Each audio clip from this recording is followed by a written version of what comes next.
ngày ní ngày tí mà phây của môi khai đọc bị bọn phây phèm bằng phôn bà lại bóng phôn một chân đuôn mà miền phliếng xếp xoay chân tí nhưng tục nắng sân tới bà bởi nơi chom tất tục nắng sân tới không toàn á thua là smile với sân đó nè tại bởi cả lại đại tập phliếng ngút hết bóng phôn ai chờ bánh chìm bọn bà này bà bộ nhóm nhóm oi bánh lương slack cái bóng phôn á bà bánh slack đòn đá mà chập sai nhá bóng phôn bà ai đi tất 30 lítហ្នឹង30មកកាន់30លីត្រគឺ3ទៅ4000លីត្រអាចបាញ់បានអញ្ចឹងណា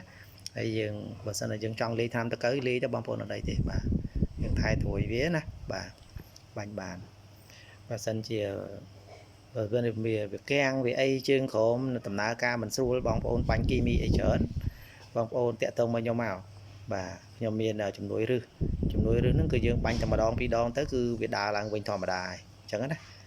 ពួកកុំឲ្យវាកាំងទិន្នផលរបស់បងប្អូននៅនឹងចេះបាទនឹងឲ្យដឹងថាវាអាចមានដែរមិនអត់ទេព្រោះបងប្អូនយើងប្រើថ្នាំថៃថ្នាំមកបញ្យូនថ្នាំពីអីណាខ្ញុំដឹងតែកាំងហើយហ្នឹងហើយកាំងតែអាកាសធាតុក្តៅយើងទៀតអាចដាច់ទឹកភ្លៀងខ្លាំងហ្នឹងវាអាចមានបញ្ហា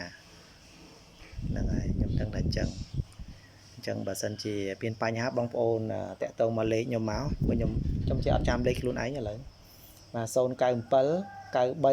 77 88 7ហ្នឹង097បងប្អូនណាបាទមួយទៀត071 99 10 353បាទហើយមួយទៀតគឺ060 45 22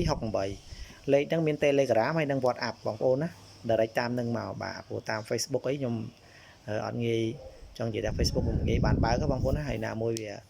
Facebook យើង error ចុះឡើងច្រើនបាក់ទុកចិត្តបាក់ធ្វើការហ្នឹងហើយហើយមានប៉ុណ្ណឹងបងប្អូនណាជូនពរសុខភាពល្អហើយការធ្វើចំការគឺបានផលល្អប្រសើរអញ្ចឹងបងប្អូនណាសូមព្រះប្រទានពរបងប្អូនបាទ